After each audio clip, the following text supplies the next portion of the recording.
Yo guys, it's CFB, welcome back to a brand new video, welcome back to the channel today. I'm sorry it's a late one, I have been out just, playing about, playing with my brothers outside in the back garden and stuff like that. Just having some good fun whilst the hot weather's still out. Now obviously when you come in, especially in the UK, it's muggy as hell. But we're out, we're back with a transfer news video. Now we've got transfer news, we've got very big topics to talk about. And also, we're also going to have a little dabble into the pre-season game, which happened 2 days ago. So yeah, before we do get into all of that, please like, subscribe, hit the bell notification so notified every time I load a video. Also, first link in the description is my streaming channel. Go and check that out, it'd be very much appreciated. Also, like I've been saying, we're on the road to 200 subscribers before the new season happens. You guys have got 3 weeks and 3 days to get it. Like I said, prove me wrong. I don't think you're going to do it. Prove me wrong. Anyway, let's jump straight into it. Let's jump straight into it with the pre-season game, because the pre-season game happened. First game, I just want to quickly put this out real quick. If you are actually stressing over that pre-season game, or any of the pre-season games that are going to happen, if you're actually sitting here stressing and going, oh my God, get rid of the manager now, the manager's incompetent, these players aren't good enough, etc., etc., you are so out of touch with reality. Yeah, you are out of a touch of reality. Yes, it might still not go right with Maresca. It might still not go right with some of these players. Potentially. But pre-season, legit, is fitness in the legs. We landed the night before we played. Do you know what I mean? I think we're flying out today as well, and we've got a match tomorrow in pre-season. If you really take pre-season seriously, you've not played football at a good level. You've never played at a good level, because even like at Sunday League level, you should know pre-season, you're not meant to go all out, do you know what I mean, and come and cause an injury and stuff like that. No, it's literally just to get back into the groove of things, fitness in the legs, time for the manager to use his tactics and see what players will work under a system, who he likes, who he doesn't like, who he can still sell in the window, etc., etc. You know what I'm trying to say? It's a time for the manager to tinker. You'd rather him do that in pre-season than do it in the middle of a season or at the start of the season. Come on now, everybody, please use your brains. If you're really stressing over pre-season, like I said, you're out of touch with reality, and you clearly never gone through a pre-season in your entire life. But I've got to say, it was average. It was average. There was a few players that did do really, really well. I thought Romeo Lavia looked so solid in the role that we know him for. Tosin Adebayo, I thought, did quite well. Gui really surprised me. I thought he put in a shift. There's some people who have an agenda against the ownership who are now saying, with every single transfer we're linked with or get, they all go, oh, awful signing. And then even when they put in a good performance, they go, oh, nah, awful player, it's rubbish, mediocre. Just give the credit where the credit is deserved and give the criticism where it's deserved. Thought he had a good pre-season. Like I said, it was a 2-2 draw with Wrexham. And yeah, if you're new to the channel, or you've subscribed to me during last season and not the pre-season of last season, basically I never do an in-depth full review or previews of the pre-season games. I literally just put it into a transfer news video so we can talk about it, because pre-seasons, like I said, it's not a massive talking topic. Pre-season for me is one of those games that I'm watching on my monitor whilst I'm playing a game on my monitor. And like I'm multitasking, like I'll watch and I'll dabble between the two. But if it's league games, cup games, or anything like that, like in the actual season, no, my full focus is on the TV. I've never ever got my eyes off the TV. Do you know what I'm trying to say? So yeah, it's 2-2 with Wrexham. It wasn't great. It's not a great result in the aspect when you look at it like that. But you don't take these things serious. Do not take these things serious, please, seriously. For the life of you, whereas if we took it serious and last pre-season we was going to win the league by the looks of it, but when you look at the league, was we that team? No. Why? Because it's fitness in the legs. Anyway, let's move on to the transfer news officially now. Sorry, I had to get out of the way. The other pre-season things that I am going to put into transfer news videos that I am going to do will be shorter than this. It's just I've had to get that off my chest to people who don't really understand, because there is people for some reason who generally don't actually fully understand. Sorry, my hair's messed up. I've messed it up. Either way, let's get into let's go straight into the transfer news with the goalkeeper situation. What's going on with the goalkeeper situation? Because we are looking at Jorgensen. Jorgensen's the name right now that's popping around. Well, Fabrizio Romano came out with this about an hour ago. So Chelsea have finalised a Jorgensen deal tonight. Total package of £21 million. Petrovic expected to leave. Jorgensen versus Sanchez fight for number 1 spot. And I already gave my opinion on this. I've already given my opinion on the fact Petrovic is leaving. I think the fact we're getting rid of Petrovic is absolutely shocking. Over Sanchez especially, really. Let's just say, for example, Maresca decides to switch it up. Let's just say he thinks that the tactics ain't going to work in the league and decides to switch it up and he doesn't want a ball-playing keeper. Well, then what are we going to do then? What we're going to do then? Because I've looked at Jorgensen now. I've looked at clips of him. Of the good clips and bad clips. I managed to see clips of him making mistakes as well. I will say this about him. He is good with his feet. And he's not really great with his hands. But my only thing is about his feet is, when he has time, he's good with his feet. In the Premier League, you don't have time. Even as a goalkeeper, bang, you're immediately being closed down. Straight away, like that. Like that. You know, all the time. On loop. He ain't going to get the time, and I think he panics. What I've seen of him, he panics. He panics under pressure. When he's got pressure on him, he panics. A bit like Robert Sanchez in that sense. He is good with his feet, but when there's pressure on him or he's being pressured, he panics. Mistake happens. There we go. It's going to cost. All I'm going to say is this. Prepare for next season. I'm not saying Jorgensen's going to be a bad keeper or if he doesn't have potential. He might have good potential. What I will say is this, though. Be prepared for either Jorgensen or Sanchez for a lot of goalkeeping mistakes next season. Prepare. Prepare. It's going to happen. It's going to happen, unfortunately. So, hey, I want to get the badge a bit more in. I don't know. We might have to figure out a new camera thing. I wanted to get so with the 2 picture in the background as well. But, yeah, there's going to be a lot of goalkeeper mistakes. Be prepared for that. I'm already prepared mentally. So, 21 million, it's not bad. Look, it's another cheap goalkeeper. We've had 3 goalkeepers in the space of a year. Well, if we do get Jorgensen, 3 keepers in the space of a year, nearly 70 million from what I've heard. That was the numbers I heard online. Ridiculous. Ridiculous. Anyway, let's move on to striker news. Now, this might not be true, so take it with a pinch of salt.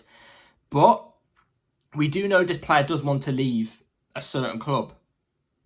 So let's get straight into it. So, Julian Alverez wants to leave Manchester City for more playing time. Man City is asking for about £60 million plus £17 million in add-ons. Chelsea monitoring the situation from Sam Lee. I've got to be honest, I've never ever heard of the guy Sam Lee. Never heard of him in my entire life. I don't know if he's reliable or not. Would I take Julian Alverez? We've done a video on this before already. I would take Julian Alverez in an absolute heartbeat. He would be after Osimhen in my opinion, but I think Osimhen's so out of the equation now. I've already mentally checked out of that. I would love Julian Alvarez. We're still after a striker. He wants to leave Man City for playing time. He will get playing time at Chelsea. I think his link up with Enzo Fernandez would be lethal. I think him getting fed crosses from Reece James would be lethal. Players like Palmer as well who know him, that connection as well. I think and Nkunku teeing him up.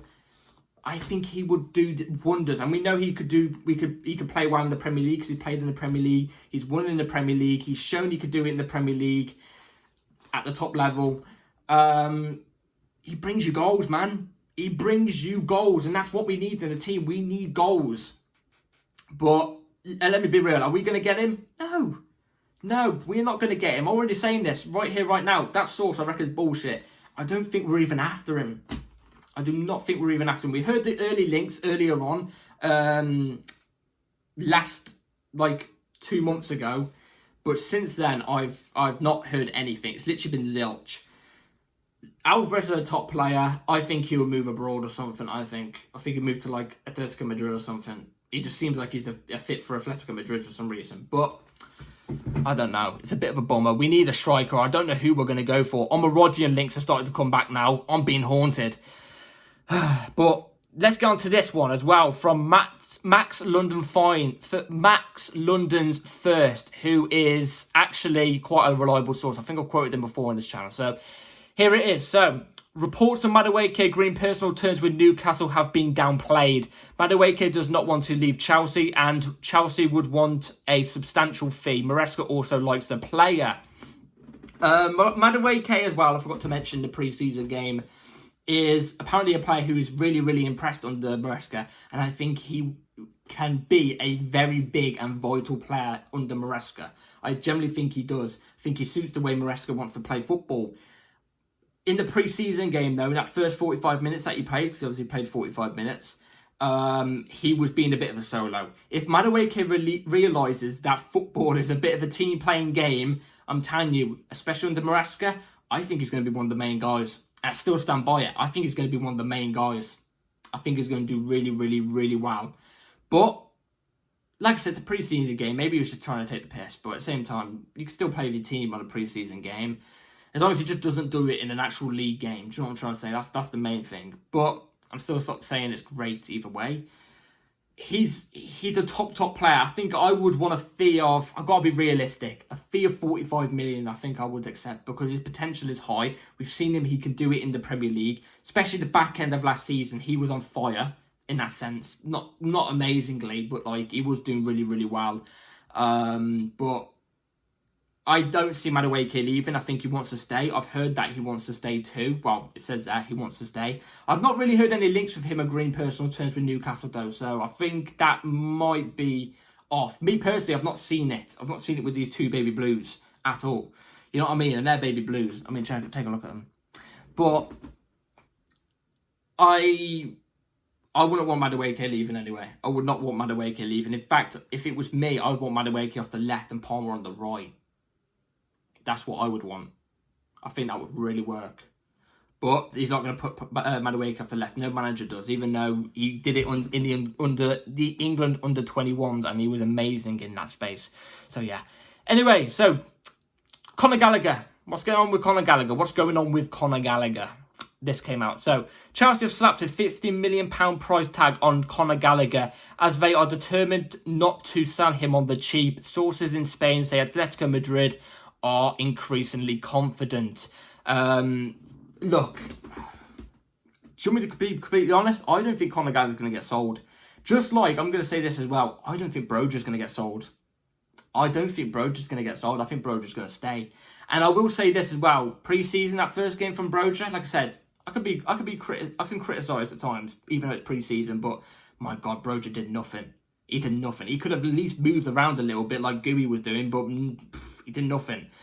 Gallagher for 50 million. I don't think anybody's going to buy him for 50 million. I don't think Atletico Madrid are even going to go in for 50 million. I think Atletico would offer like 35 or 40 million for Conor Gallagher, which I would take 40 million in a way. Maybe 5 million in add-ons. I think 45 is the cap for me. He's an experienced player. You know what I mean? He's an experienced player. He would suit Atletico Madrid as well, down to a T. I think he would do really, really well at Atletico Madrid. I've already mentioned that on the channel. But I've just got this really, really big feeling that he's not going to leave. I think he's going to think to himself, you know what, I'm going to stay. Which is going to cause us even more midfielder problems because we're going to have too many midfielders. We're going to have too many midfielders then. Do you know what I'm trying to say? So, I don't understand. I don't understand. I really don't understand. He's got a year left on his contract, so Chelsea obviously want to sell him now because he's obviously only got a year left. If they can't sell him next year because he leaves on a free. So it's the best way to probably get some money off him right now. We definitely wouldn't be able to ship him in January, even if he's not playing. I don't think so. And even if we did ship him in January and he wasn't to play, I generally think you'd only get like 25 million for him because he's on 6 months left of his contract and he's not played. So, I don't know. It's now or never, really, isn't it? It's now or never. Yeah. Let me know in the comments down below what you think about that. Let's move on to the last bit of news. We've had a player leave Chelsea very, very silently. We haven't even heard of this player for bloody ages. While he's finally off the books. This is like 150k a week off the books as well. Well, it's not Lukaku. Let's just say that. This came out. So, official confirmed Malang Sarr signs in as new RC Lens player. Free transfer from Chelsea. Did we terminate his contract? I think we might have terminated his contract. Obviously, the last time he played, and it was barely anyway, it was under Thomas Tuchel in the 21-22 season. He had a couple of okay games. I think the Tottenham one stood out to me. Not because he was amazing on the pitch. He wasn't. He was just being a shithouse. Like getting in front of players' faces and stuff like that. I love that. But he didn't play the whole of last season. I don't even know what he was doing. He wasn't even in the under-21s or the reserves or anything like that. I think he was just sitting at home or on holiday picking up 100, 150k a week. Fair play. Fair play. If you can't move, if you're not able to move, then fair enough. But I hope he has a good career. He's not been nasty to us. He's not like been a Lukaku situation where he slagged us off behind our backs and, you know, wanted to move to another club or anything like that. No, I'm presuming he probably actually wanted to play. That's my drink bottle. He probably wanted to play, but we just didn't feel like having him. And then when we tried to sell him, nobody came with an offer. But good luck to Malangsa. Good luck to him. He could have easily slagged us off, but he didn't. But yeah, that's 150k or 100k off the books. So that's quite nice. That frees up more off the wage bill. And yeah, like I said, good luck to him. So yeah, let me know in the comments down below what you think about all the news, everything. I'm very intrigued to know. I'll be listening, I'll be liking, I'll be reading through like I always do. Like and subscribe, everybody. Take care all. Hit the bell notification so notified every time I load a video, because videos can literally come at any time. And yeah, take care all. Have a good rest of your day, night, wherever you're from. And yeah, peace.